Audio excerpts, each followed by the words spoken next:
Charlie, welcome to the Lost Podcast. Hello, thank you. Thank you for having me. Of course. Could you give us a brief introduction as to who you are? So my name is Charlie Aird. I am 21. I'm a recent graduate from the University of York, and I'm currently working as a social media executive for a company called Influx Data, and I also do filmmaking. Nice. And your English grew up in UK? Grew up in Epsom. Epsom. Always lived in Epsom. It's just south of London. Yeah, English very much so. Technically Celtic, sadly, bit Scottish, but can't say I'm Scottish at all. So. Fair enough. And what did you study at uni? I did film and television production. University of York. Nice. And where has that kind of taken you?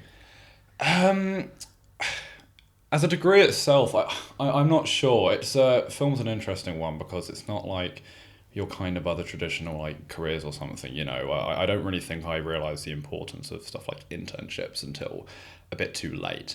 And you have something where you do business or something, and it's very much like internship, and that's like arguably the most significant thing. And then you go to employment, you get a grad scheme or something out of there. Film is very different. Film is borderline exclusively freelance. So in terms of the film work I've done, the degree itself didn't secure me anything, but in a weird sense, the friends I met there was actually a very valuable network. I've gotten a lot out of that. So the social side of it, I think, has taken me quite far. Done a couple bits, a couple of jobs, BBC Playground Entertainment with Channel 4. Briefly the last 2 days on like striking down like a Nicolas Cage film. And most recently I filmed a documentary in Greece in Mount Athos. That sounds amazing. all at 21, fair enough. Yeah, it's more glamorous than it sounds. Sorry, it's less glamorous than it sounds. Well, anyways, on this podcast, we have a tradition where I ask 3 questions, and then from there, we kind of see where the conversation goes. So I will start off with the first question. Right now, do you feel as though you know who you are? I think I'm coming there. I think I've always kind of said since GCSEs, weirdly enough, that everything has, in my life at least, has changed very frequently, very rapidly each year. I feel like each year I look very different and I feel very different, and I often have different social circles. And especially within the last year, I was talking about this with my girlfriend, how it's just everything has changed massively in this last year. But I think for the first time in a decent period, I am actually at the happiest spot I've been. You know, like I'm not finding work and stuff. Like I work a lot, but I like in different aspects and doing stuff. Like I'm always kind of doing stuff, and I don't know how, but I just am. But I think generally, yeah, I'd like to imagine I know who I am, and I'm much more comfortable in certain aspects. But I'm very much still figuring out, and it's not linear. No, of course, no. Yeah. No, I think you seem very mature, I'll be honest, for 21. Thank you. So, I'm almost not surprised that, because I think a lot of people at 21, I mean, 21 is young. Yeah, it's a weird one. Part of me feels like it is and it isn't, you know what I mean? Like in certain aspects, like I've got a lot of friends who, I love all my friends to pieces, they're all fantastic. I've got a lot of friends who are older than me, like my sister, she's 2 years older than me. My sister's great. I love my sister to pieces. She's like my best friend in the world. And I always thought of her as like older, right? She's 2 years older, always grown up as an older sister. But I've got friends who are older than her now, who I'm really close with. And I never think of there as like an age gap or something. So it's kind of weird. I feel like your early 20s are a bit almost like a stagnant state. Like I feel like if you're going to do anything at any age in your life, it is now. Where I said when I came out of uni, technically speaking, I could, sit on my hands for 3-4 years and I'm not going to face any consequence. I can live at home. I'm not under any financial burdens or pressure. I don't have any real responsibilities. So if I'm going to do anything and I'm going to give stuff a go, it can be now. And that's kind of how I viewed it. Although I definitely still, I try to view it like that, but I definitely still put more pressure on myself than I maybe need to. Yeah, I mean, by the sounds of it, yeah, from all the work that you've told me about, definitely. But no, that's really good. Question 2. When do you think you felt the most lost?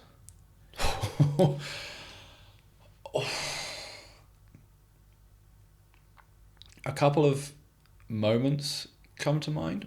So after GCSEs, I developed ulcerative colitis, and I guess I always have ulcerative colitis. Do you know what that is? I'll be honest, I don't. Do you know Crohn's? I've heard of it, yeah. It's like Yeah. the sister to Crohn's, so it's Crohn's and Okay. colitis, and one of them is only in one part of your body, and one of them can be like anywhere around. I think. Don't quote me on that. Okay. I kind of forget the actual science behind it. I'm not a scientist, course, but of course. it's basically just stomach cramps and stuff like that. Like Okay. it's not fun. So it's like IBS and IBD, Right. and I developed that as an onset of stress after GCSEs, and that sucked. Like that first year before I got officially diagnosed sucked. Like it was a lot of pain. I was very underweight. I was like 5'10", 5'11" at like 52 kilograms or something. Ooh. Like I was always a skinny kid, but I was like gaunt. Yeah. And I lost a bit of weight because of it. And I went on a medication at one point called prednisone, which I went on it a couple times actually, because my stomach cramps got so bad. It's like an immune suppressant, right? Okay. Because my cramps got so bad, like I just couldn't live. Like it was impossible. It was so painful. You lose a lot of blood. It's just awful. I think if anyone has been on it, I think they know. And some people have to go on that for life. And I just can't imagine. It's awful. But I think during then I got like I think my fourth round of it. That's when the side effects really started to kick in, and that was like what I felt at least. You know, obviously I never got diagnosed and stuff, but I felt like very much medically induced like depression. And I remember thinking at the time that something along the lines of, I remembered it very well, like it was almost surreal how low I felt. And I almost felt like this level of how low I was like reserved for movies. like a character in a movie. It was really weird. It was like kind of this out of body thing where I couldn't believe how depressed I was. Like I was like, this is ridiculous. Like I'd look at myself in the mirror and I remember one time I was in such pain. I couldn't even sit in an English class, and I left and I went to the toilet, and I just remember I just looked at myself and I just cried. Like I just the sight of myself, because my face was going all round, and it was all like, it's like water retention shifts to your face and stuff. Right. And I was borderline developing a bit of like an eating disorder, because I was trying to counteract that, and I was getting stressed about carbs and salts and all this stuff, because I just had no control, because the medication kind of took over. And then on top of that, it also did its own hormonal shifts because it was on, and it was just awful. And I kind of remember saying to myself that I never wanted to live in limbo again, is what it felt like, because it felt like I was just biding my time till I was off the medication. And, I was kind of waiting for my life to start again. And I think that principle, I don't think it's the best thing actually to live by, because whilst you always want to feel like you're living, it made me frustrated in the waiting periods of life, or when something bad was happening, where I was like, oh, it's going to get better at this point, it's going to get better at this point, and then it would just frustrate me because I felt like I was back to square one. So that period was a very much a bad one. I think not until I got to university did I realise, I think that actually still had a lot more weight, like that had more impact on me mentally than I realised. I kind of thought I was over it, but I realised I kind of wasn't. Yeah. Like I got quite into the gym and stuff. Like I put a lot of weight. I think my heaviest was 90 kilograms I got to. I'm probably saying around 83, 84. I don't go as much as I'd like to because I'm just busy, but I really do want to get into it again. Yeah. I was like, I love the gym to pieces, but I went for the right reasons, I think, but then I think it partially became a bit wrong. And I think I wanted that sense of control. But what I hadn't gotten over was this perception of stuff like this whole like water retention thing, like really obsessive kind of things. And yeah, I don't think I realised that I hadn't really gotten over that. Mm-hmm. So I did kind of, when clocking how bad that was, I went to like put myself through like 2 counts of therapy. I did hypnotherapy because it was a really random thing, which is not, you're not like put under or anything. No. Like I don't know how I felt it worked. In a weird sense, I actually felt like I couldn't believe it, but I'd gotten over it. After that stuff, and I don't really think about it much anymore in a weird sense. But that was kind of a very much I don't think I had acknowledged how much I had to deal with that. And then I think I think I felt very lost. I think earlier last year as well, which is the whole thing. Like I had I split with my ex-girlfriend, which we were going for like 2 years, like most of uni or something like that, like 2 years, 2 years. So that obviously wasn't the most fun thing in the world. Yeah, as always. and of course. like end of like kind of coming up to the end of my third year and like a lot of stress and stuff like that. So I think it kind of just like I got very stressed over exams and stuff, and I think it kind of just reached a bit of a crescendo. So I think I kind of had to hit a bit of a bit of a reset. I think with all that stuff, but I felt, I guess, around that time leading up to and kind of a bit after and stuff, probably quite lost as well. Like it's been a bit of a weird year. Like a lot of stuff's happened, but I think at the same time, kind of after that period, there was a lot of ups and downs, but I think within the last year, especially my second half of third year, was the best I ever had at uni, like the best time I ever had. Like it was great, really? In a really weird sense. Yeah. Like it was the best I ever did academically, and it was the best I think I had socially. I kind of expanded and stuff with social circles, and it was good fun. So I think I was, I think I did feel lost. I think for a decent period of time, and the stress of coming out of uni and trying to figure out what am I going to do for work, especially as a film graduate, Yeah. where I was like, oh, there's no jobs, they don't exist. You just have to kind of go on a whim, I think. And coming out of university as well, I think I felt a bit lost for a while, definitely, as I'm sure many of my graduate peers probably do. Of course, yeah. in something like film, but yeah. No, that's interesting to know. I mean, that's heavy. So, well, yeah, in a good way. In a like, good, yeah. It's not the types of things you would instantly know, about someone, but it's very important in your life by the sounds of it. Yeah, I think so. It kind of, I think a lot of that stuff, like it's kind of interesting. I don't know. I don't think about that stuff as much as I used to. I don't think. Like I think in certain ways, and I think some people who know me probably disagree.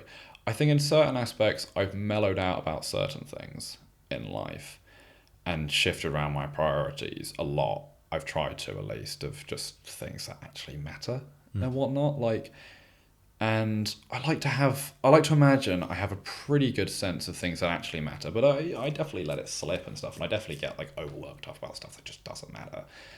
But I don't know. I'm always trying to, when you're asking these things, trying to remember how it is that I actually felt or do feel about these things that I used to ponder on so intensively and I don't think do as much anymore. It's weird.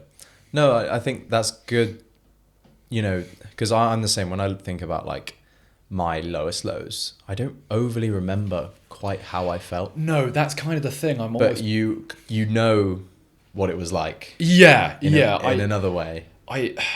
It's weird. I always just, you kind of forget about it in a sense. So I'm not trying to misrepresent it. I guess is kind of my point. Yeah. No, definitely. Question 3. Fun. I think that's good to add context to kind of your life story is, question 2, what we just talked about. But yeah, question 3. Who do you think you're becoming? That's a really good one. And are you happy with it? That's very good. I think I am, actually. I was kind of thinking this the other day. Like I'm working in London at the minute, and I'm really excited for that to kind of come to its full fruition. At this company I'm working at, Flux Data, which I'm really, really enjoying on an internship there. Like I'm loving it to be something. I love working in London. It's great fun. Like it feels like a proper good stepping stone. And I'll speak about it. So I had a friend's birthday the other day, and I was thinking about this after I left. I was like, I loved going for a drink after work. Like it's great. Like I really love. Like I was like, oh, that office. I went for a drink after work. I was like, this is brilliant. This is fantastic. Yeah. Like I loved that to bits. And I kind of thought like I was like I'm pretty happy with my choices actually. Like all things considered, like I'm pretty happy actually. Like I felt very, lost for like periods and stuff, especially like working in the film industry. Like it was, felt a bit lost doing that like directly. It's a rough industry, and I don't think it's a good time either. But I think so. I think I'm. Was it who am I becoming? Who do you think you're becoming? Yeah. I don't know if I can really say exactly who I think I'm becoming. I think I try to be introspective, but I don't really ponder on it too much. I think I'm more sure of myself than I used to be, like a lot more. And because of that, I almost don't think about it too much. So I think I maybe struggle to articulate it perfectly. But I like to imagine I'm becoming someone who, and it's not, like I said, not linear, but has a bit of a better idea on stuff that actually matters. And it's kind of hope. I try to do the right things, and I try to do stuff for the long term, and I kind of try to live by the principle of do the stuff that I know will make me happiest in the long run. And I think I am. I think all these pieces of stuff that's happened since graduation, like it's always been messy, but they feel like they're really coming together now in a really good way. And I feel like all these things that were kind of these stepping stones and things that were set up, like they kind of feel like they're finally coming to fruition. So I am actually quite happy, I think, with who I'm becoming. I'm pretty chuffed at the minute, I think. I think. No, I mean, it sounds as though you've kind of almost found yourself a little bit, and embracing it and just loving it. I'm trying to. It's like there's ups and downs and stuff, but it was like, I was filming at Crufts yesterday, which was great for Influx Data, and I was filming Amanda Holden, and now like. I wasn't her main videographer or something, but I was filming her, and I was in like the inner circle of security and whatever, filming her, and then Claudia Winkleman spawned in as well, which was fun. I didn't say hi to her. I barely spoke to Amanda Holden. I said goodbye to her. She was lovely. But I was kind of thinking like, this is just cool. It just feels cool. I'm like, this is cool. I didn't think I'd be doing this after uni, and especially the kind of path that went there was always just a bit like finicky. Is the word I use. Of course. Yeah, I don't know. I try and I realise I think I do stuff that I like to imagine are cool sometimes. I don't know. I try, but it's like no, definitely. Yeah. I think my next question, and which is I think one I'm really interested in, is when you sort of applied to uni, were you fully set on filmmaking, and did you know that was exactly what you wanted to do, or how did that kind of go down? So I've always been a film person, and in a weird sense, I think almost less. I think maybe as I got older in some aspects, I don't really watch films much anymore actually, and I kind of like working on films, working on your own, and then working on actual productions. A whole different ballpark to studying it academically, like a whole different thing. Like it's. The amount of, I know people go on about it, but the amount of detail that goes into this film, the amount of like people that go into it down to every end and every aspect, like it's silly. It's so much. Like 11-hour days is like an average. Even that, when I did my film jobs, like I pulled like 17.5-hour shifts. You know what I mean? Like silly stuff. But when I was younger, I was always film. It was always film. I always wanted to do film. I didn't really know like what exactly there. I was like, I'll become a director one day, which I don't think I'll ever be now. I don't really plan on it. I think I'd have to give a lot of my life to do something like that. I think people who get really successful in film, unless they get very, very, very lucky, which they'd have to anyway, you have to give your whole kind of life to it. Like you really, really do, especially with like when you're any freelancing creative things. And I don't know how I feel about that. And but at a young age, I did film. I was always very good at film. Ever since my sister, like I think she analysed a scene from Jessica Jones of Kilgrave, the villain in that. It was a great show. Walking into this room and like it was his introduction. And she analysed that and told me about it. And ever since then, I was really interested in film and TV. And so I did it at GCSE, and then I did it at A-level. And I was always very set on it. Like A-levels were stressful, but I was very good at them. Like film I was stupidly good at, which makes me sound really egotistical, but and then so I was always kind of like, I'm going to do film and stuff, but kind of I think I learned more really about how it works as a career in my like the end of second year, which I think was maybe a bit too late for what is ideal. I think it's. I think, to be honest, with degrees and stuff, you don't have to know what you. I like most people don't end up using their degrees at all. They end up doing stuff that's completely different in every way. But I do think if you at least have an idea of how the career, the industry you're going into operates before you go into, I think is a good idea. I don't think I did as much. I knew there were jobs, I knew there were roles. For some reason, it never clocked me that it's all freelance. I just didn't really think about it, and then that was like a whole different form of stress. Of course. Yeah, it's not paycheck to paycheck, is it? No, it's a bit like, people who, when you work in film, if you get the ball rolling, great, but it's really hard to do. Yeah. It's a lot of graft. You know what I mean? Yeah, of course. Yeah. And in some ways luck, I guess, as well. Oh, it's all luck. It's all luck. My job's in film, but it's all luck, really. It's luck, and it's a lot of networking, a lot of whatever, which is, and to be fair, that's but it's like with any job, even what I'm what I'm doing now and stuff, which I'm loving to death. I'm getting to be so creative at it, and it's great fun. Which is I feel like I'm really using my degree in it, which is awesome. yeah, absolutely. But even that is luck. Any job you get is luck. To an extent, it's kind of, you've got to get your foot in the door however you can, and then you kind of got to just keep it there. Yeah, shove that door. Yeah, but with film, it's you have to do that the whole time. Yeah, you have to constantly put your foot in that door, again and again and again. And I think for some people, I think they almost want to when they do their own stuff like videography and stuff, it's a bit about crafting their own path, almost just to be creative off their own back, without needing a production necessarily behind you on it. You recently shot a documentary in Greece. I did. Yeah. Could you tell me a bit more about that? I can. So I have a wonderful friend, Ben Peters, who I hope will watch this. And so I hope I don't misrepresent this. He has a second cousin, I believe. It's a man called, his birth name is Luke. I'm actually conscious of how much I should say because I don't know the documentary and stuff. But basically,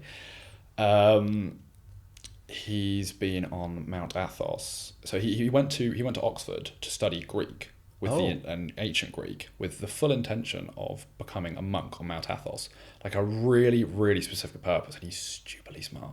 I think he got it through a scholarship, study at Oxford. He went there, studied ancient Greek, and on his summer holidays he would go to Mount Athos, and to kind of get acclimated there.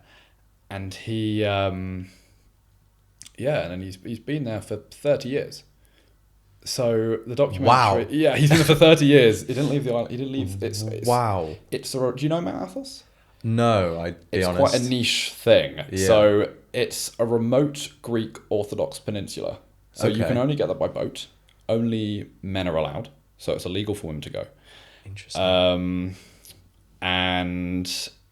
yeah, it's quite difficult to get there. I only managed to get through there because Ben invited me to go there to film this documentary, which is about Luke's brother, a man called Simon.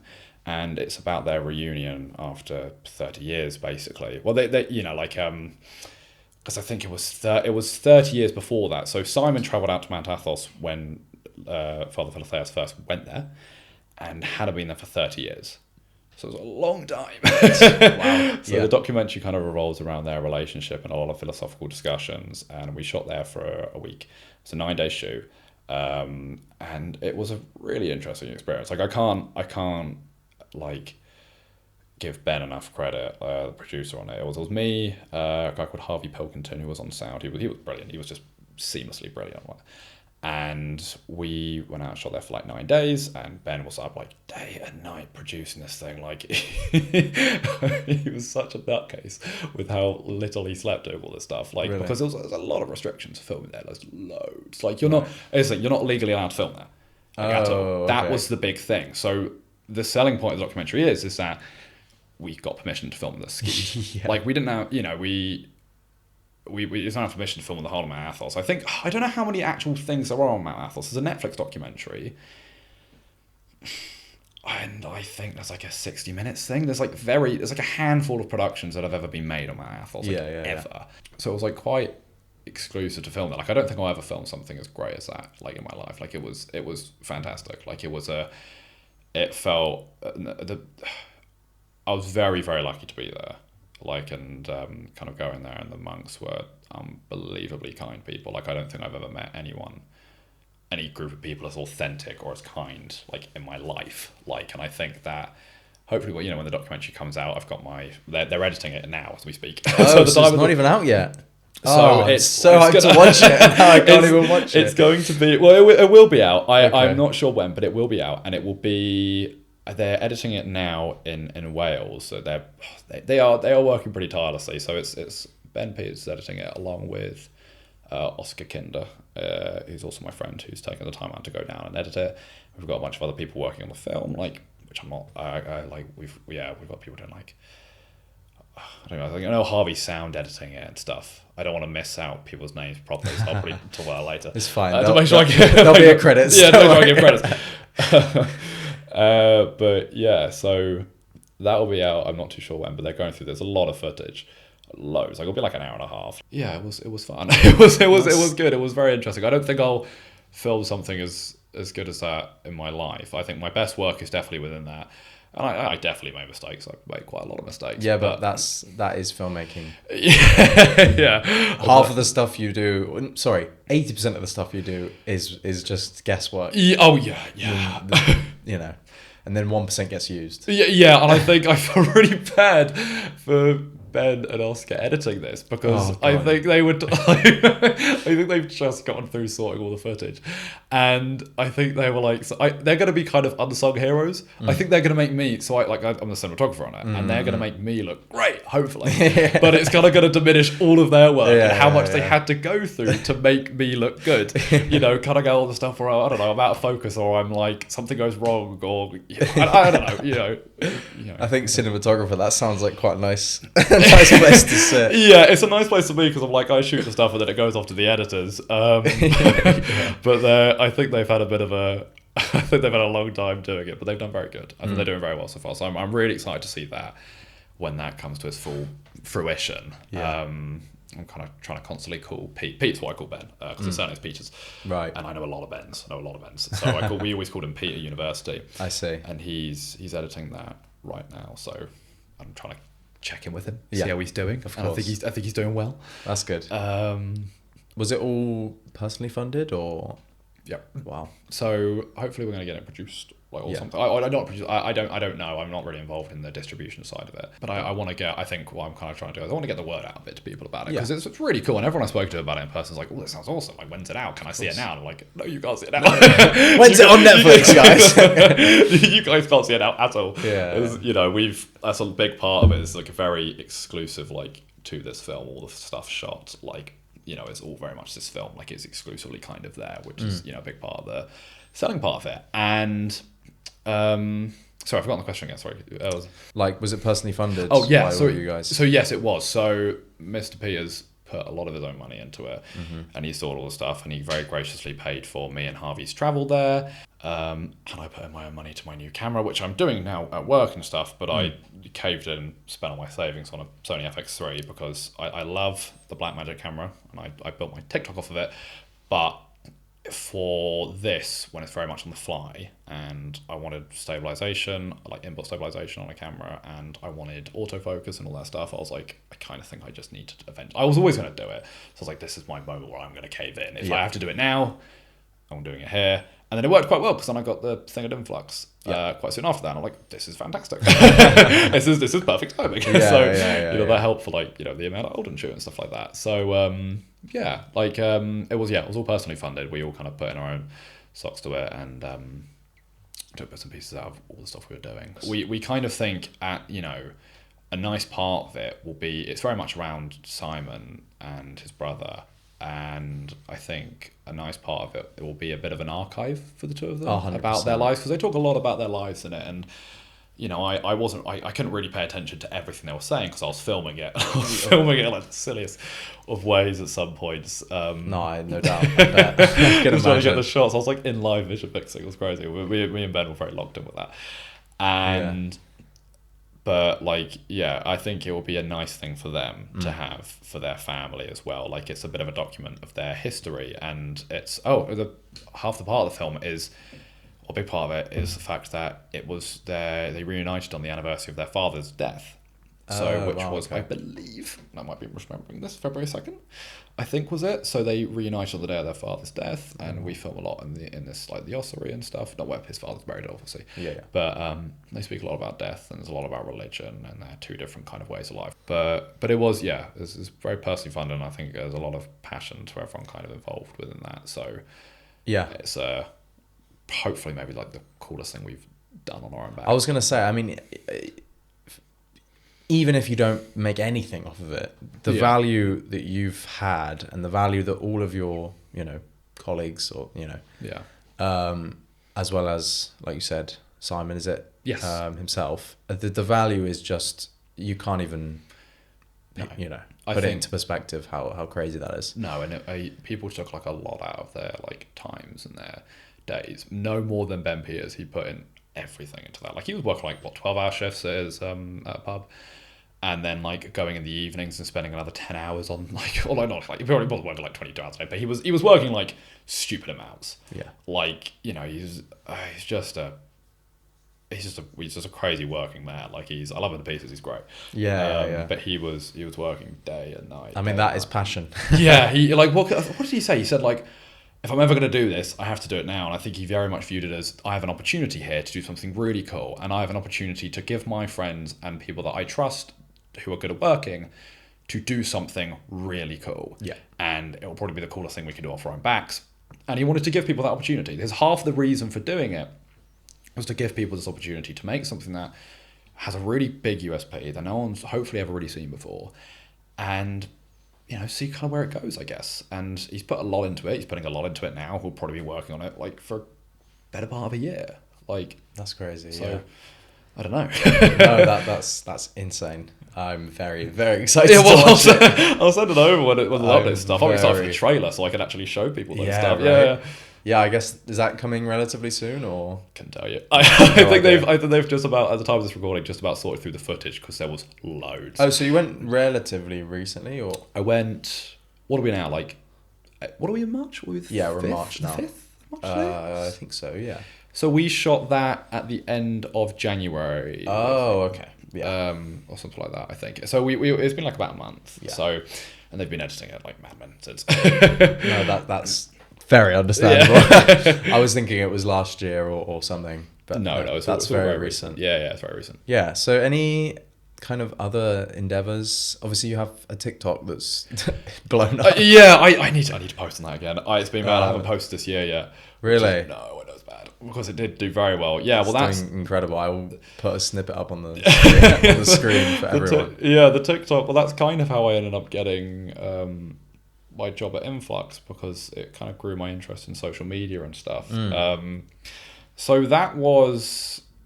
Yeah, that was, I enjoy that a lot. That's very easy filming stuff to do, like especially when you have the kind of backgrounds and stuff that I've been to, like Lake Como was the big one. Yeah.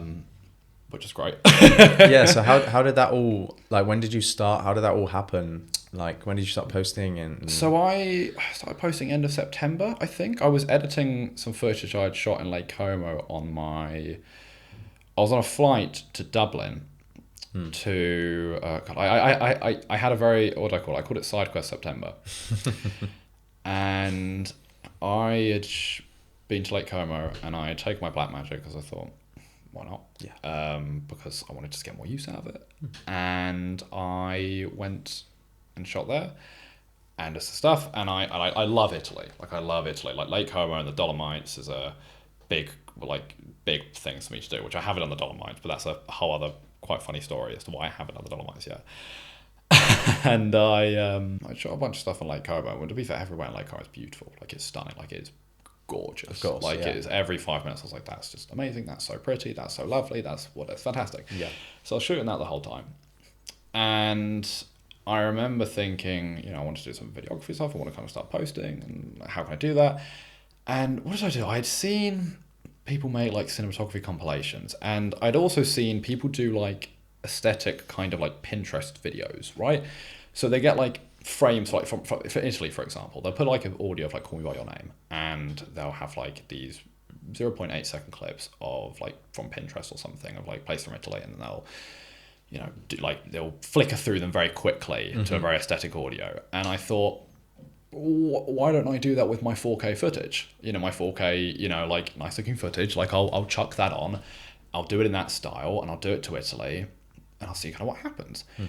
And the first video got 2.8 million views, and I was like, what? This is easy. I thought this was the best thing ever. And then I posted another video which I used a popular audio for, but I didn't understand how TikTok worked at the time too well, and it made it my own original sound. So I was like, oh, that's not even going to do that well, and it didn't for a while. And then now it's on, I think more, it's like 5 million views. But I then started looking at my metrics of it. I was like, right, so the intro was the part where people stopped watching as quickly, and all this fun jazz. So why don't I just cut the intro and put the caption over the video itself? And I did that, and then that blew up even more. That got 10 million views or something. Or I think that video was a You Me Italy one, which is reshareable, and it was to a Call Me By Your Name audio. So the original audio was by a guy called Them and I, which I just really liked the song. It was no, so he might be called I'm Not Them, and the song is Them and I. Anyway, he's brilliant. He's a brilliant artist, and I really liked that, so I made the original video to that. And then afterwards, I posted, I think it was to an audio, I had a Call Me By Your Name audio and a nice Italy sound, I think. And I did that, and I did the You Me Italy ? It's reshareable, it's nice, it looks pretty, it's, kind of, people on TikTok just like stuff that looks pretty. Of course. That's kind of the main thing. The caption was reshareable, and that blew up, and then someone called Jewel reposted it. I had a lot of really big people like the videos and stuff. Also, I Tate McRae liked my video the other day. No way. Yeah, that was a really weird one. I looked at that, I was like, what? I was like, that's weird. I was like, what? I looked at that. I was like, what the fuck? That's amazing. And but yeah, so gosh, what was it? This person called Jewel, who I think is an Indonesian creator on TikTok, reposted my video, and I think she's got on a scandal or something. She cheated on her husband or something. I don't know, so don't quote me on it. But she cheated on her husband, and everyone found out, and then she muted all of her comments, so no one could comment. So people were attacking her through her reposts. Oh my god. So then everyone started attacking her through my video, and I was reading through these comments being like, why are they all Indonesian? Where the hell has my post gone to? I was looking through, I was like, what the fuck is it? I was so confused, and I think at one point I embarrassed myself because someone commented something like, oh, Jewel and Italy or something, and I don't know what they want about, so I just put, oh, Italy, love her. And then they were just everyone started mocking me, and they were laughing at me, and I'm like, why are you all laughing? I have no idea what you're saying. And then I had a bunch of people message me being like, I'm really sorry, you seem really confused. There's someone who's reposted your videos, and everyone hates them or something, and I was like, oh, okay. So my audience was Indonesian for a while. That's insane. Which was quite funny. And then I kind of tried to see, the Italy stuff is obviously going to do well because it hits all the metrics. The caption's reshareable, and the visuals are visually hooking, and stuff are shot in Villa del Balbiano, maybe it might be. It's the place where they shot Star Wars: Attack of the Clones and Casino Royale. The scene. Yeah, the wedding scene. The wedding scene, yeah. And so that was a big hook. So a lot of people commented oh, is that Naboo? And I was like, yes, it is. Pretty much. Yeah, pretty much. And so that was a good hook. And then it had obviously the audio and stuff. The bit was a viral recently, high-performing videos all across the audio, along with visuals that everyone really liked because it was Italy and it's pretty and it looks nice and it's cinematic. I found landscape shots actually oddly did better. Yeah. I weirdly find similar. Which is odd, because I was filming half the time thinking I should just all in portrait. And I did it in both. And then I realised the landscape stuff does infinitely better, miles. Weird. Which is really odd, because really it's weird. not, because social media is a portrait platform. So I think it's just, quick side segment, but I think it's just the field of view that you get from a landscape versus, this is just more interesting than this. Yeah, I in a weird way, I actually prefer shooting portrait. Do you? That sounds really odd. I think it looks better in certain aspects because I never find that I never think in a shot oh gosh, I wish I had more space on the sides. I always think the top and the bottom are cropped. And when I had my Blackmagic, so I was shooting one Blackmagic with a Sigma 18-35. Blackmagic is a full frame camera and the Sigma is not a full frame lens. Yes. So it crops it. It's to 1.9 or something. So I had massive issues with, despite the fact that it looked really pretty, I had massive issues with not being back far enough and stuff, because it was basically like a 35mm lens or something at that point. Yeah, At its widest, like it wasn't wide at all. No, so that always used to really wind me up. Yeah. So I always found, like, when I shot like portrait, I actually thought it looked better. I thought I got more out of the frame, and I liked the stuff you get at the top and the bottom of the frame. I don't know. I just think it looks... No, fair enough. I just think I always found them more flexible, but people do prefer landscape. I personally prefer landscape. When I'm filming landscape, I feel more comfortable. Yeah. And I personally prefer the aesthetic of landscape, but yeah, I mean, everyone's different. I think most people do. I think I'm weird in that regard. I think I'm an odd person. Maybe it's because I have this like anti-TikTok mentality. But it's better on TikTok now. So maybe it's pro TikTok. True. I know what you mean. I remember seeing a guy posting videos being like, film a landscape. I don't care. That's not as good for the algorithm. It looks better. Yeah. Like I get seeing a guy going on about that, and it is. Maybe it's like my YouTube roots. Because that's all. Yeah, I've never really done YouTube too much. I want to go into YouTube more, to be honest. Yeah. I like TikTok and Instagram, and they do so well. Yeah. But I think YouTube has more value in terms of like... Well, if you manage to get good in anything, YouTube's probably going to do the most out of it, you know. 100%. For cinematography and stuff, I quite like the lack of stress on the short form things. And I haven't done much for my Instagram. I saw your Instagram, though. You got like quite a big reel at one point. Like I have some... On my Instagram's got some... I have a 1.7mm video, 2mm. Oh, really? Yeah. Wow. Great. I think there's another one that's like 875... Oh, wow. And weirdly enough, have you tried trial reels? I need to. I posted the exact same 1.7mm video on trial reels, and it got 875k views.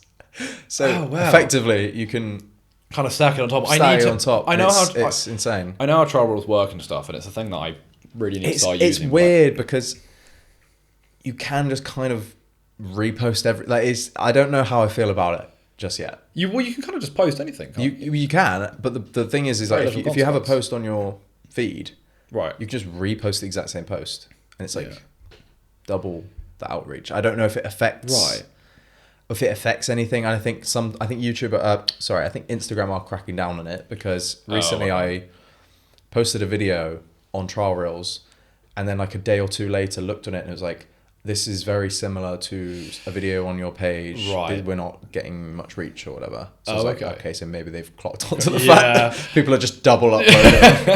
I think they're kind of like, some stuff often looks like with social platforms, they do slip through the cracks, but they don't they don't like people having these gammy little ways. But then trial reels is kind of a gammy thing. I mean, I don't really understand why, like, it's a thing anyway. It's like, no, it's very strange. Like, if you're not posting it for people to like for your friends and family to see, it's like, why would you want to post it? I don't know, it's weird. It is an odd thing, but I think it's a cool thing. It's cool. Like it makes it a lot more stress free. I think just posting, you can just kind of chuck stuff out there, see how it might do, and then you can go back and re-edit it and delete it if you want. Exactly. Like it's a pretty. It's not on your page. It's not on your feed. No, it's pretty stress free. Yeah, definitely. Which is cool. Yeah, no, 100%. But yeah, I've got a few others, like 500k.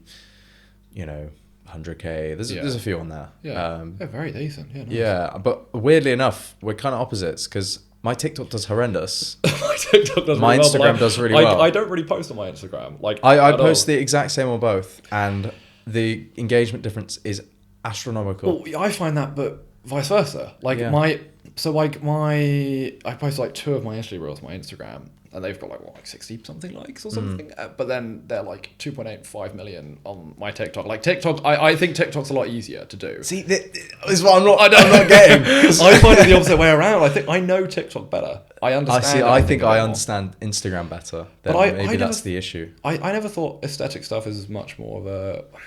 Instagram is more kind of, if you compare the two platforms, so they are different algorithms completely. 100%. TikTok's much more simple, and they like their text on screen, your SEO and your stuff like that on the actual text you type on. Like I always make sure I edit it as much as I can in the app. Like I do the audio in the app, and I do the... See, this is what I don't do. Yeah, see, on Instagram, I don't think it matters as much. For my Instagram stuff, and all my Instagram stuff I do on Ep.6 data, it's all like original audios, and it's all...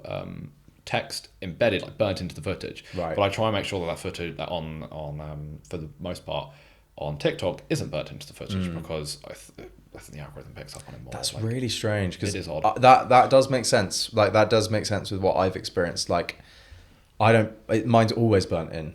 Yeah. Always. See, I try and And make sure it's not.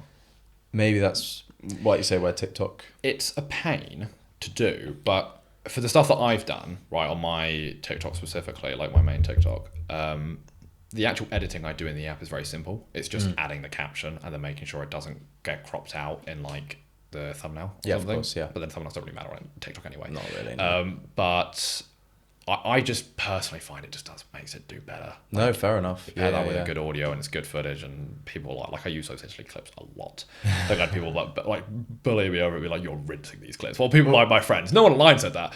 Everyone online seemed to like it, but I'm the same, man. I came back from Japan how many months ago, and I still upload. But you have to, like, You have to, yeah. you know, it's you can't go traveling the whole time. exactly. And know what I mean? Instagram and TikTok, that's the reality of those apps. Yeah, You very know, much so. it's constantly different. It's churning through different videos constantly. Yeah. But yeah, no, I think I've kind of have a better understanding of Instagram than TikTok, 100%. Yeah, I think I'm more the opposite.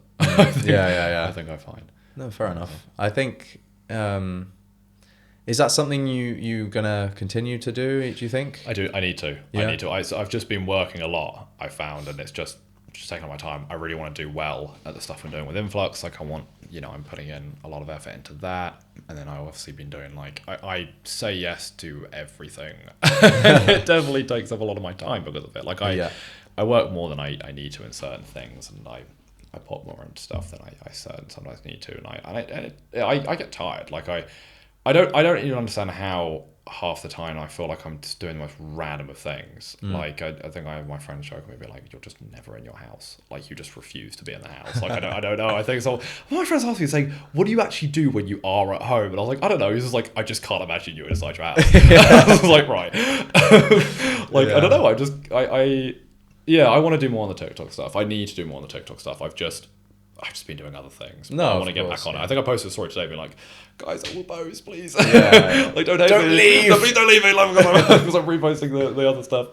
That's funny. But no, I need to jump back. Do you think you'll do like London aesthetic or? Yes, I Yeah. do want to do London stuff. Well, I did a little bit of London aesthetics. Okay. I did a bit, some very small stuff, but like not proper London aesthetics. But I haven't really had the chances to fully go around London and stuff. Like I wanted to kind of dedicate it like a weekend or something to it. But this weekend actually upcoming is like the first weekend I haven't had anything on in a while. Yeah. Next week I'm in Scotland for the weekend, and then which will be my first time in Scotland, which is cool. That's awesome. And I want to go around the places where they shot One Day. Oh, Have yeah. you seen One Day? I haven't seen it, but I Brilliant. know. So good. Is it good? It's really good, fantastic. It's like one of my favourite TV shows ever. Yeah. And then the week after that, I'm going to York to see all my uni friends again, which is, I didn't think, like, when it got, like, announced, I didn't think people were going to go to, like, York. It's a bit of a trek for everyone. I was like, how are people getting to York? I was like, no, I'm going to do that. And then a bunch of my friends were like, yeah, no, there's like 9 of us going. I was like, oh, okay. Like, awesome. Oh, yeah, I'd love to go. I'm really excited for that now, actually. Yeah. And I'm going to a museum there. Do you know the Wave, the Japanese painting of the Wave? Of course. Yeah. That's in York right now. Oh, really? So I'm going to go see it. Wow, that's awesome. So I'm going to go see that. That's awesome. Yeah. Wow. So it's like an exhibition, I assume. Yeah. Yeah. Yeah, so my girlfriend mentioned that, and so we're going to go to that. Nice. So that'll be fun. Yeah. And I haven't been to York, but I do really want to go. It looks York's lovely. York is so pretty. York is lovely. It was going to uni there was a very different experience. I went up to Leeds the other day. Yeah. Because I have a friend who's doing a master's in Leeds, and we all went up. It was really, really nice. Like I'm still very good friends with all my friends from like secondary school and stuff. Like we would just kind of hang out. Yeah.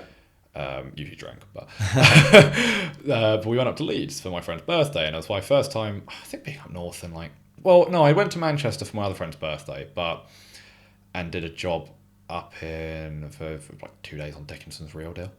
Okay. Have you heard of that? It's like kind of like Antiques Roadshow, but Yeah, that's the kind of genre I had in my mind. It's kind of like that. But I went up there to Liverpool and did that. I did that on two. I think I days. have heard of it. Yeah. Yeah, it was good fun. I met some nice people on that, and I went did that job with some of my uni mates as well, which was extra fun. Nice. And but outside of that, like I haven't been up since graduation, which was like 8 months ago now. It's really weird going back up north. North is, I don't know, it's kind of like but like it does feel very different. Like it does. Like the architecture feels very different. I always feel like it's like a kind of different feeling when I go up north, and it's weird because I found York very homely, but I'm thinking on it. I was driving. I don't know back from where, but I was driving back from somewhere the other day, and I was thinking like, gosh, it's gonna be so weird going to York. Like it's gonna be so weird going there again. Like the kind of just the feel of it. I think the layout and the architecture of all of it. It's just gonna be odd. But I'm really looking forward to it. Like, Yeah, I loved York to bits, and I had a very nice little life there. Like everything was in good walking distance, and even though I had my car because I'm lazy, but it was nice. It's a nice city. It was kind of very much what you made of it, which I enjoyed. Like I fell in with a very good crowd. I had a very nice social crowd at uni, and that was lovely. And I was very fortunate in that regard. But like Manchester and Leeds, I think were a bit too much for my liking, maybe. Yeah, I think Manchester's very different from York. Definitely. Yeah, I've been to Manchester once, and yeah, I've been on a couple nights at Manchester. They've been interesting. Yeah, I definitely want to go to York, 100%. York is good. York, Yeah. and I like I said, I met some great people there. Like they all have their own little fun stories and stuff. And Yeah. But no, Especially in terms of content, then you know, what do you kind of have in mind? I actually don't know on the future of content Really? on my own pages and stuff. I guess I'll shoot when I'm up in... Oh, that's a good idea. I should shoot when I'm up in Scotland. Don't know why I didn't think of that. I'll shoot when I'm up in Scotland, so I'll do some stuff there. So it's kind of travel based. Yeah, it's like I think it's travel-based cinematography. It's kind of what Yeah. it's become because I filmed it when all my travels and stuff. Like I Yeah. said, so when I was like editing the stuff for the first time on a flight to Dublin, like I shot out in Dublin as well, and I shot both times I went there. More Ireland generally. I went to, do you know Kells? No. So it's this Kells County Meath, and that's where the Book of Kells is from. And it's like the Irish Magna Carta, basically. Interesting. But yeah, like I kind of, and then I went to Poland for a cinematographers festival called Camera Image, which I got, had a lot of, spent a lot of time with the Twin Peaks cinematographer, which is the whole thing, which is really nice. We can go into that. And I filmed just some bits there because it was around Christmas, around the Christmas market, which was really nice, and it was a really nice city. It was in Torun.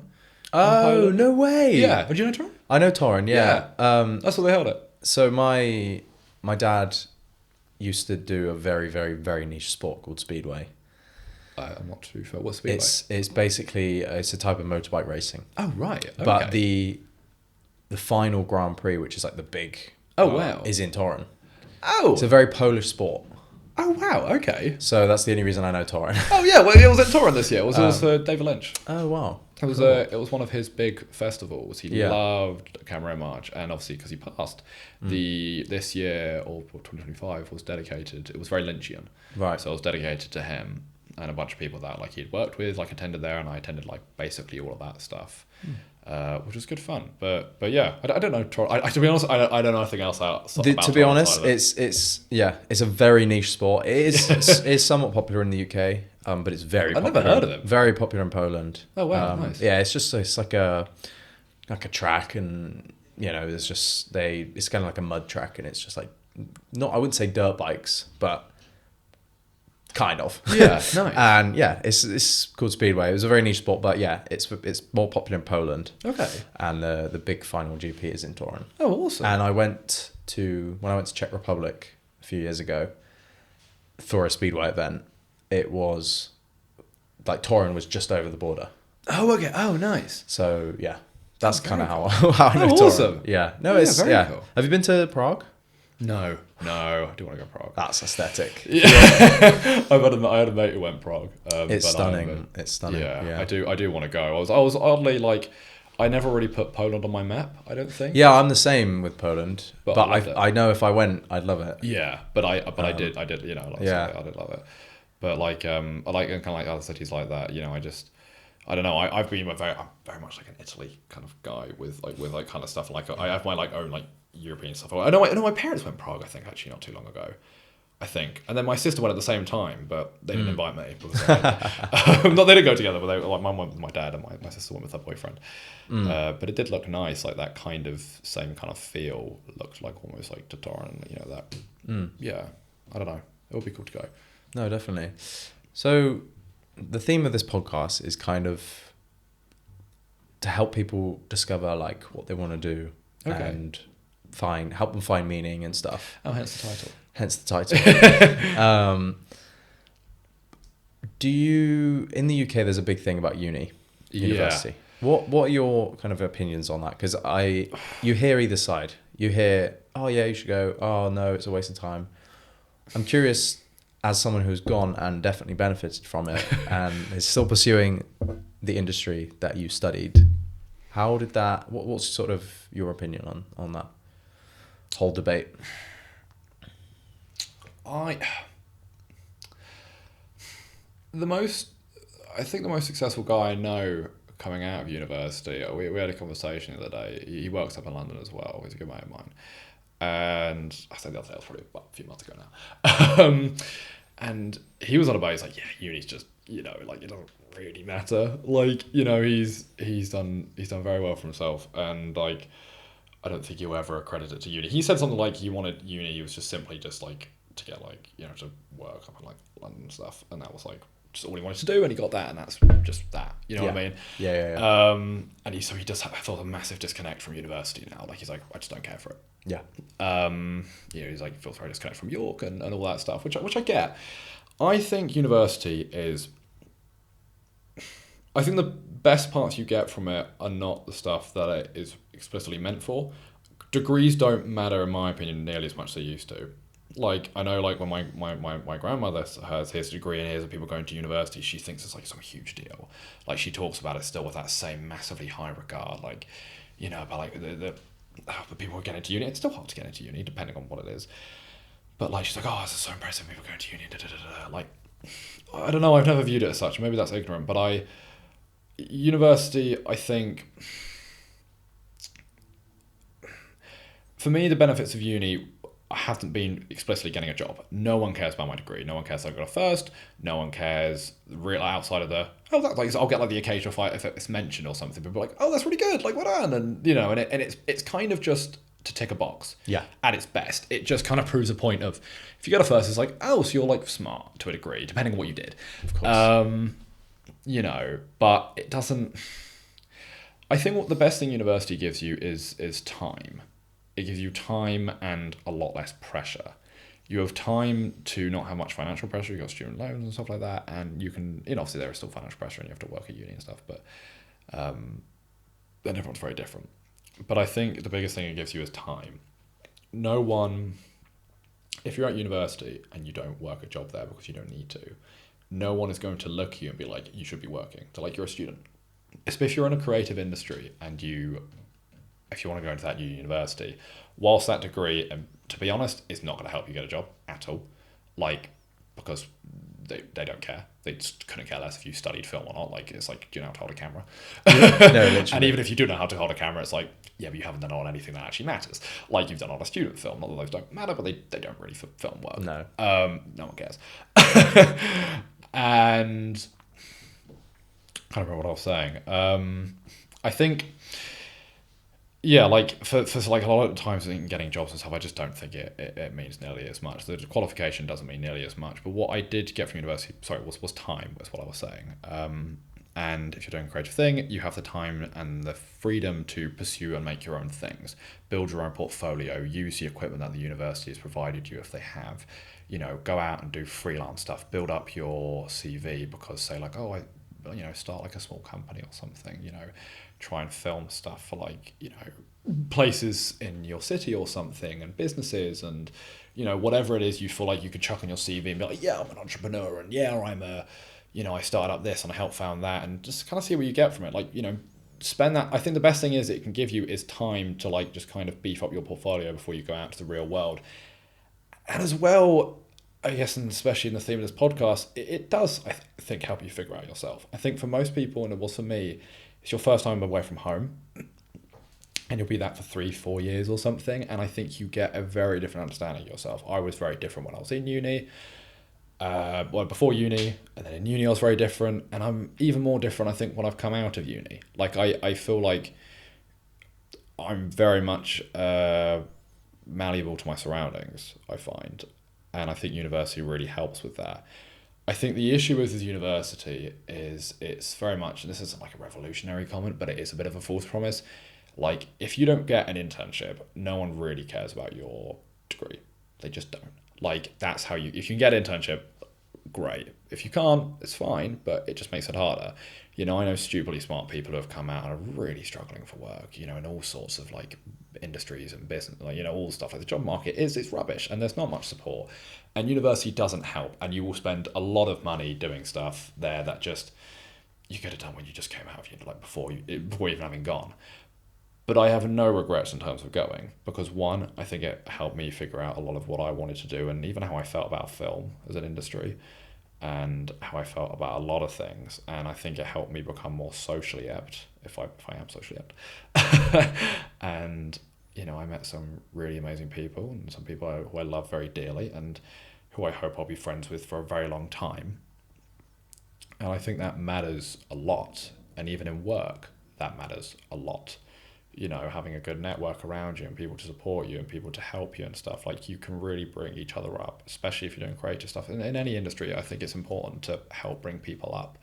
If I ever get opportunities to help people, like anyone I know, and get stuff, I want to. I got my first job in film because I had a guy, a mate of mine, Harry, he basically got me a job in it because he'd got a job through a friend of ours called Jake.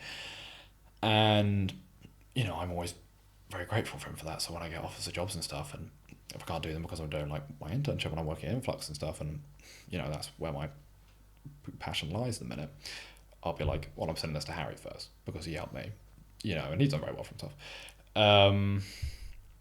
But I don't think it matters in the way it's advertised, university, but I think it gives you time. I just think it's important when you go there to not. You can waste that time and you'll be fine, but I don't think you should. And I think if you go there, try the best you can to go with intent. Like, I've got a cousin who's going to university soon. And I spoke to her about it and I was like, honestly, biggest thing is get on those internships early. Like, if you can do it in first year, great. First year doesn't matter at all. It's the most irrelevant thing you'll ever do. Like, it just doesn't. It's not even marked. But it's great fun. It's a lot of fun if you want it to be, or if you can make it. It's just I think it's just pretty malleable, but it's situational. But the educational side of it is kind of irrelevant. I think it's just become it's just always kind of been a thing in like English culture, like a lot of cultures around the world, like university, and it's just all really high regarded. Nature degrees, it's always been a thing, but it's become less important because it's so oversaturated. And, I don't know, I think a lot of really successful people I know my age, they didn't go to university, or they did for a period and then dropped out and then did their own stuff. But it's not like the thing of people go, I dropped out of university because Bill Gates dropped out of university. But yeah, he dropped out of, I don't know where he went, but like, what was it, Harvard? Like, it's not like he didn't drop out of just some random like university. No, exactly. But if you do that with purpose, I think it's important. I think whatever you do, I think just try the best you can to lead with purpose. Don't go to university, do it with intent. What is it you want to do? Do you want to work in sales or something? Maybe you don't really need to go into university. Work on that, earn a load of money, go into sales. You want to go into film, you don't care about the social side of university. I wouldn't go to university. I try and get off your back network of people. You will maybe know someone who knows someone who knows someone. That's just how you get into film. It's kind of like with any stuff, but then there's some stuff which is very specific. If you want to become a doctor, I don't really think you can do that off your own back. I think you might need a degree. I think you might. I think it might be more. But no, definitely. I think it's very niche. But socially, I found it pretty invaluable, and I think all the pieces of my life, at least, have come together. I think I can accredit to university, but just kind of like with anything, not in the way that it's explicitly set up. I think it just brings, university now just brings in a lot of money to a lot of cities and stuff like that. It's kind of like their way of saying we have status and we're still relevant and look at what we're doing, when they're probably not really doing as much as they're saying. Yeah. No, that's, I agree. Yeah. Probably a bit convoluted way of explaining it, but No. I think you've hit the nail on the head. So yeah, you said you met someone who was involved with Twin Peaks in Poland, is that right? The cinematographer of the pilot of Twin Peaks and the film Fire Walk With Me is a man called Ron Garcia. And it's a bit of a long story as to how I met him and and like, you know, he's really nice. Like I don't want to be like, oh, like I'm like best buddies with Ron Garcia. I feel like that's discrediting that relationship. But I've had drinks with him. He's a really nice bloke. You know, he's I think he's like mid-80s now, but he's very sprightly. But I met him in a weird kind of way. This is kind of just what I found happened after uni, and just like trying to say yes to everything. And so September, I just took like a whole kind of period off, and I went and did like traveling to an extent. And one of the things was Dublin, or Ireland rather. I always said that the first time I'd go to Ireland would be to visit where my granddad and my step-grandfather grew up.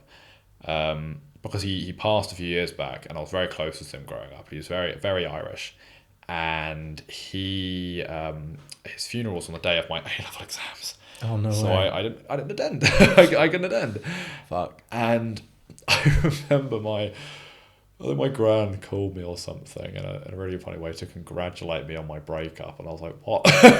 she was just she called me, and she was kind of just like, she's like, "Well, I don't want you being with the first person you'd kind of like met." I was like, "Okay, granny." I thought it was quite funny. Anyway, but I mentioned to her how I wanted to go to when I wanted to go after graduation to Ireland. She was like, "Oh," and she loves it when I talk about my granddad. She's like, "Oh, that's great. Like, you should message your godfather, Chris, and he'll take you around. You'll meet all the Rileys, which is my grandfather's surname." And so that trip got organised, and that went to September. And I went there, and Chris was very kind, my godfather, and he took me to Kells, where Laurie grew up and stuff, and it was like, it's really Irish. Like, the whole family lived there. It was like, he had like 10 siblings or something stupid. Like, one of them runs like a block of these hotels where we stayed at, and one of them owns this huge pub that's like very big there. Like, everyone knows each other by name. Where he was buried, the gravestone has like all of his siblings on it as well. Like, it's very, very family, like familial and stuff. Like, it's all very close knit, and it was lovely. I've only been there for a few days, and on the second day he took me to Dublin. We drove up to Dublin, met some of the extended family, like of some other people. I think one of the guys there was like done some horse racing in the Olympics at one point. There's now like a stuntman and stuff. So it was some interesting people. So really, really nice, all very kind.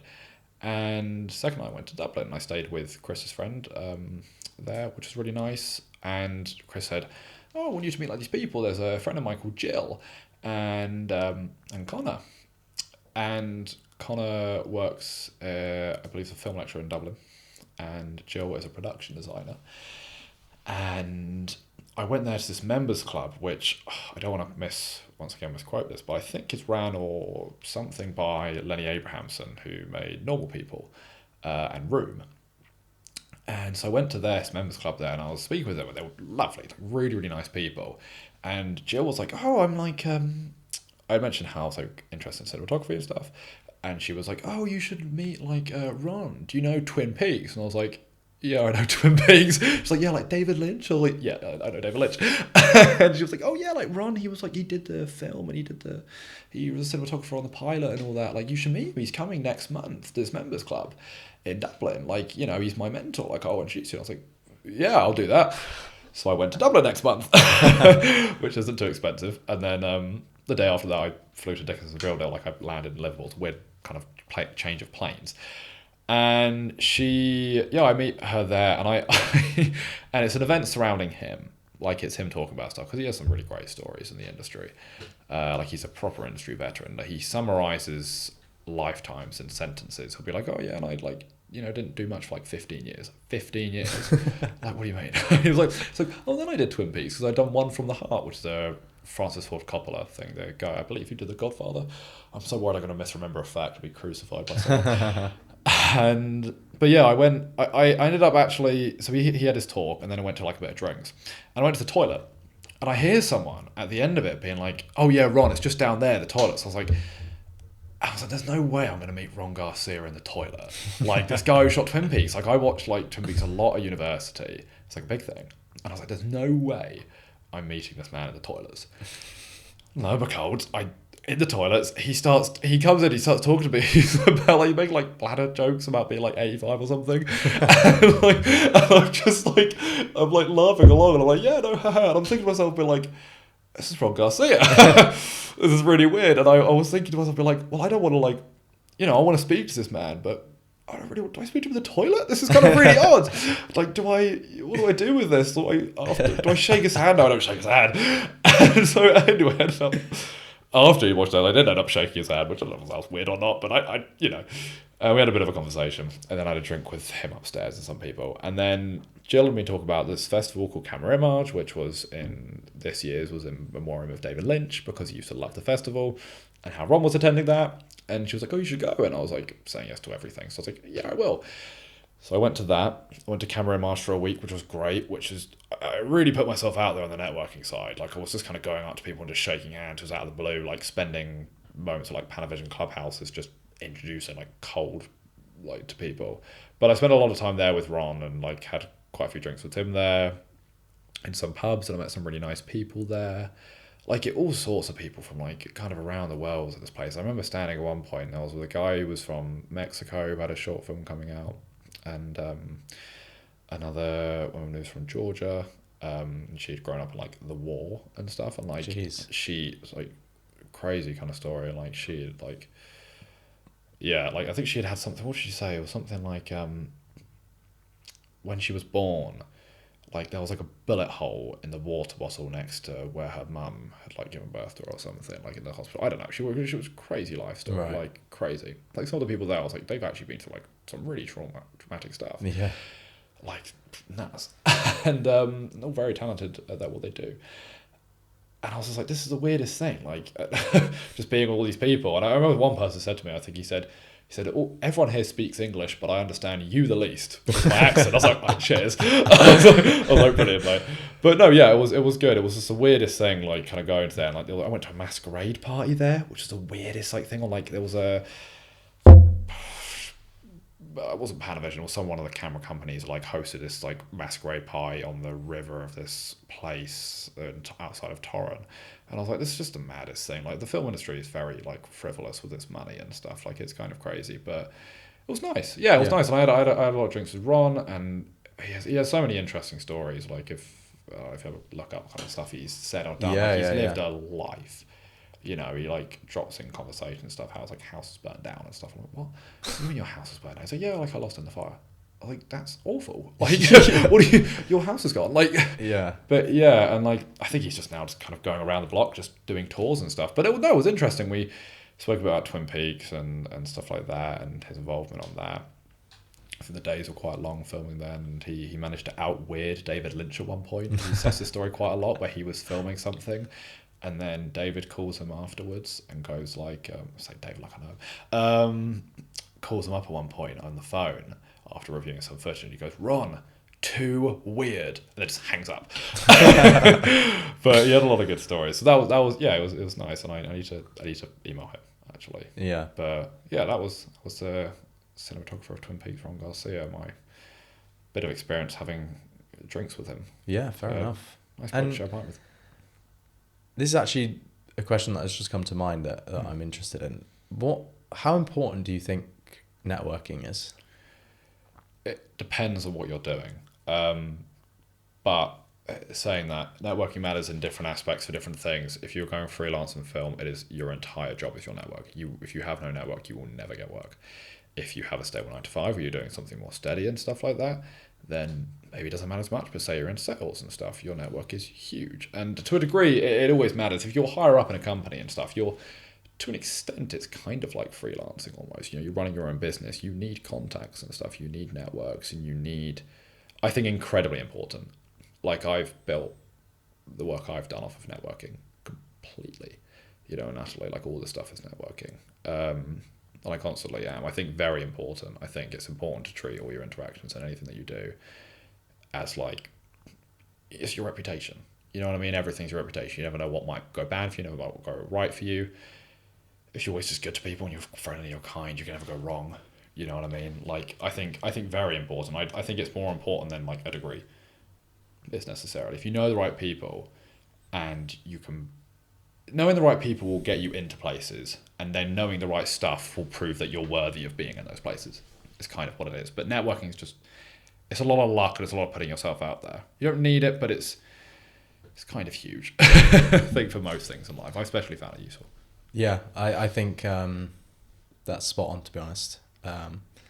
Definitely being in the right room and knowing the right things to The right things. This is vital. Yeah, I think very much so. I think you know, like I don't network as much as I maybe used to, but I networked to get like, you know, where I am now, what I'm doing now, really, you know, and it's just, yeah, it matters a lot. I think very much so. I think that's a huge important. If you have a network where you can try and expand on that in anything which you do, just take full advantage of it in every way possible. That's certainly what I try to do and have done, I think. And your job now, how is that? How's that been? It's been good. It's been really good, actually. I haven't been doing it too long, but I've really enjoyed that. I find it very like, I know Marco, the CEO, he says a lot about like, you know, he's like, oh, you know, I want you to have like creative freedom on certain things. And it's like, you know, it's that like balance between like, it's a good level of intimidation in the sense of like, you're like, oh, okay, I've got freedom creatively. You know, I've never had that before. And I, you know, you want to make sure you do it right, and that's quite important to me. I really want to make sure I'm doing it right. You need to test a lot of stuff. It's like very iterative testing, you know, seeing what works, seeing what doesn't. You need room for error. But I'm really enjoying that. I'm really enjoying stuff. Like I said, I filmed in Crufts yesterday, which with Amanda, like sort of filmed some bits of Amanda Holden, which was really cool. And I've been, you know, using my camera and like been shooting bits around the office, and I really enjoy it. It's a really nice balance, I think, for me between like very corporate and creative kind of stuff. Like it's a really, really good balance. And the people there are also very nice, and the office space is really cool. I really enjoy the office space. I really enjoy working in London. Like I really love that. Like that's you know, I do. I just love it. I love going for drinks after work. I love kind of that whole experience. I don't feel confined at all. I love it, quite frankly, and I want to do more of it. That's great. How is it financially, if you don't mind me asking? In terms, it don't need to be specific, but how is it financially? A lot of people say, oh, you know, that's fine, but living in London is impossible. It's so expensive. How is that financially for you? Getting to London to and back is expensive, and it's probably more expensive than it needs to be for me because I'm an idiot and I keep paying for parking when I can just park down the road. But I'm just stupid. And I need to do that. I need to park down the road because I have a friend who works in London at Fidelity and he always parks down the road, and I need to do that. Yeah, it's expensive.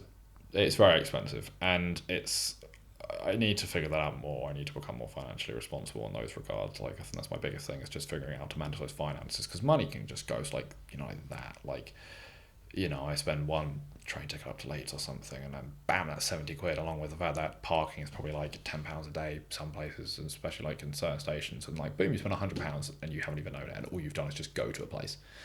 Like, it's not great on the finances side of the part of like traveling in and out of London and working and doing that stuff. Like it is expensive, but you know, the reason why people work in London and stuff is because everything kind of is here, you know, and it's, you know, you have to spend a bit of money to make a bit of money. Yeah, of course. That stuff, I guess. Yeah, 100%. But the actual, like, I don't live in London at the minute. Have you looked at London rent?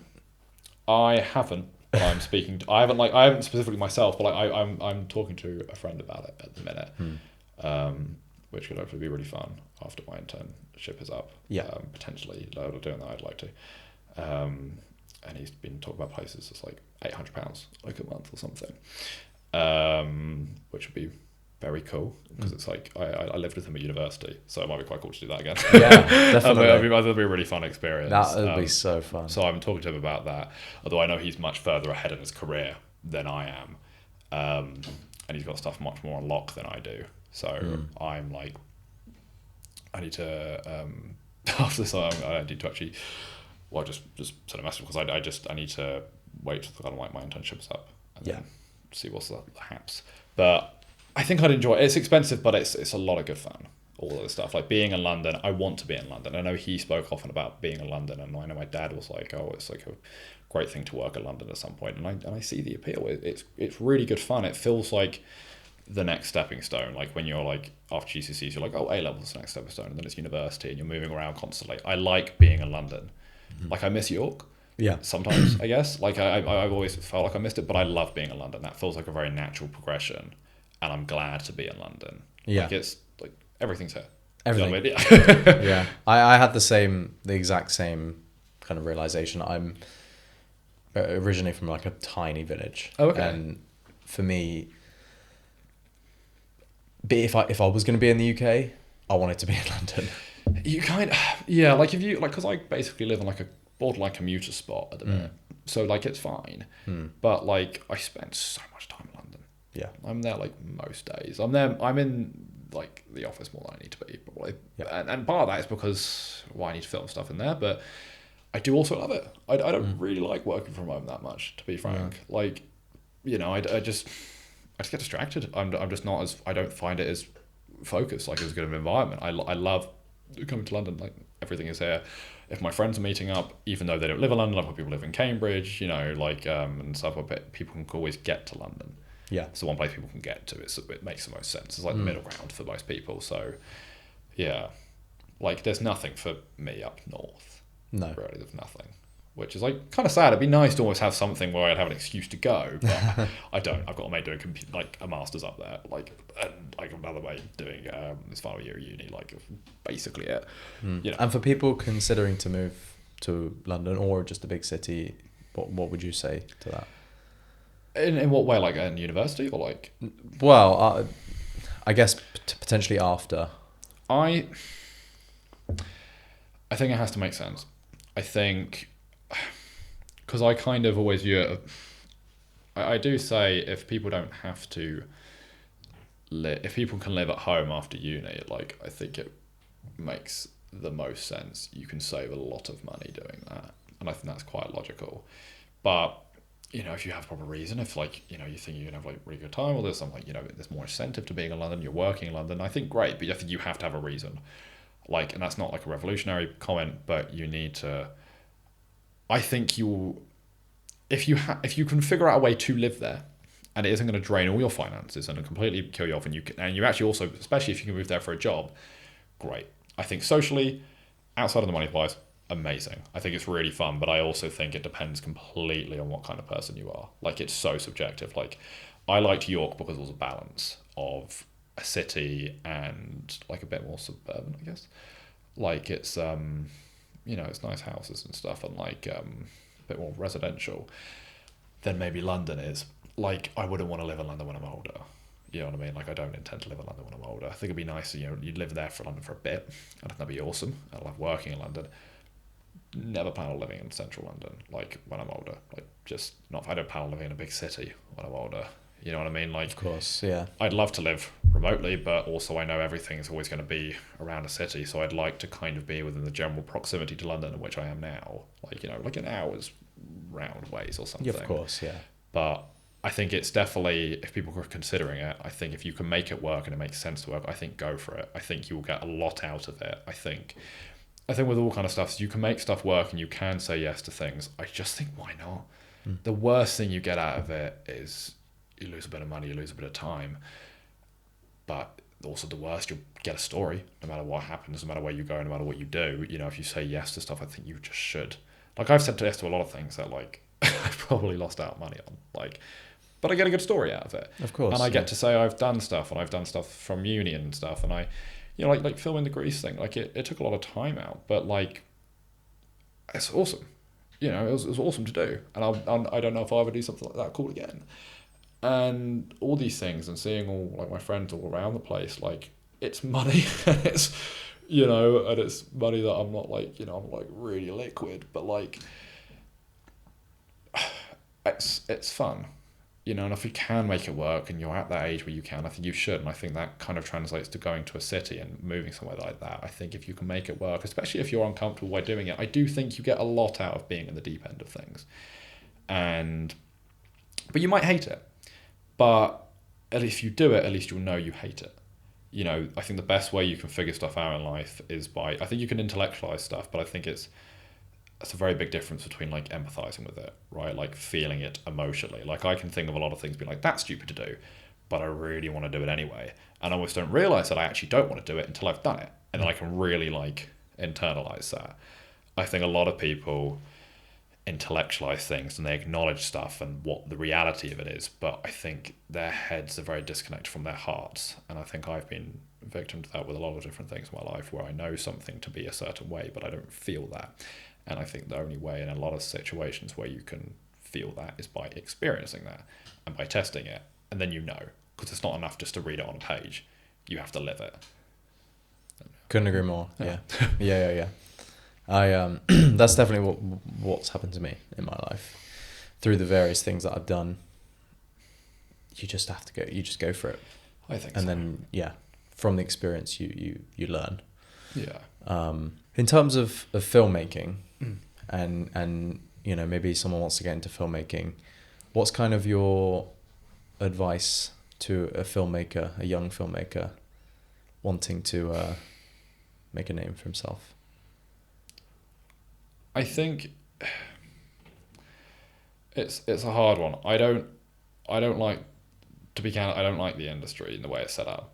I think the people in it are great, and everyone I've met in that industry I've loved, and they're all really nice. But I think all of them would say it's not a good industry.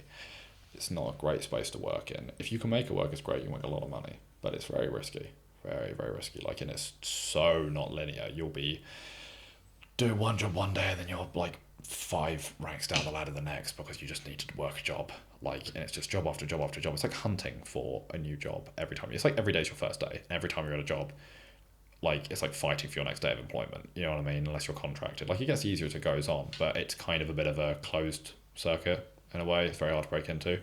I think my advice for young filmmakers, and I think the things that I would have wished to have known, I think is just before you really want to put everything into it, just understand how it works as an industry. Beyond just the roles and what the roles do and all this fun stuff. Because there are a lot more roles than you think.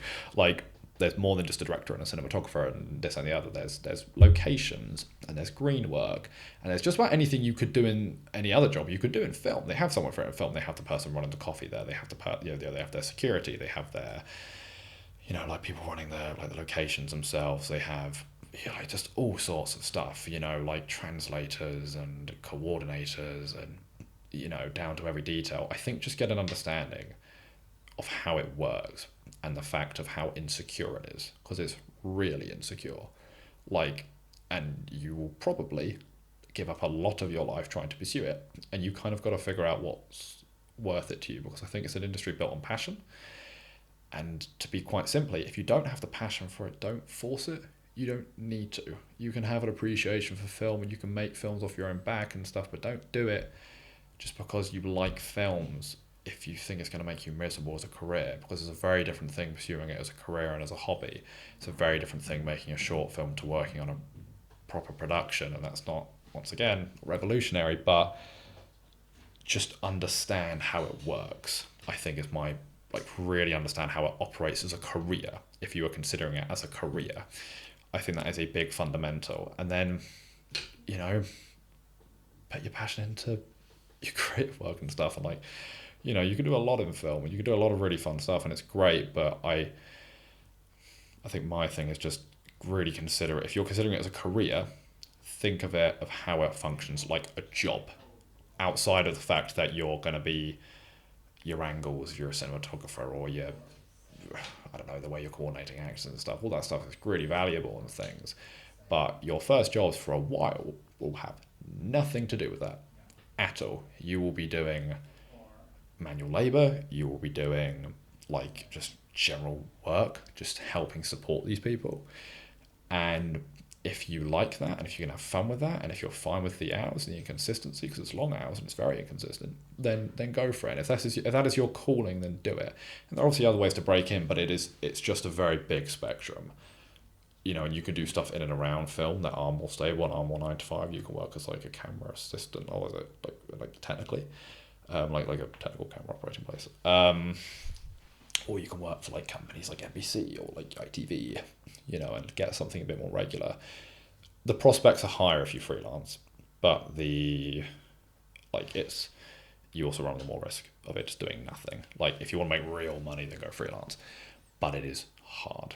So I think just really figure out how it works as a job before anything else. And if your love for it exceeds how difficult that is, then do it. But don't feel you don't have to be married to it just because you're interested in it.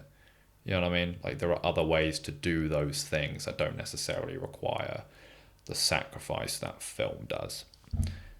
But just kind of, as with anything, spend a bit of time and figure out what it is you're really drawn to. No, I do completely think film is a very, very passion-driven industry. You have to be passionate or you cannot do it. Because if you go to like anyone, you go, yeah, do you want to do this job where like, work in this industry where the majority of the time you're going to be working 1 to 2 days at a time for 13 hours, and in locations that you've never been to before, and you're going to be told about it 2 days prior, and you have to throw up everything up in the air for it. Like, those are the worst perks ever. Those suck. But at the same time, if you make it work in the future, there's a lot of good perks to being freelance and stuff. But like, you know, how much is it worth holding a camera to you? And how much is it worth having something that's yours to say, I made that. I did the new James Bond. Like, I actually had an involvement in that. Because that's really cool. If you can do it. Of course, yeah. That's the thing. Yeah. I completely agree. So for anyone out there who is feeling really lost and doesn't really know where they're at or what they want to do, what kind of advice would you give to said individual? That's a good question. I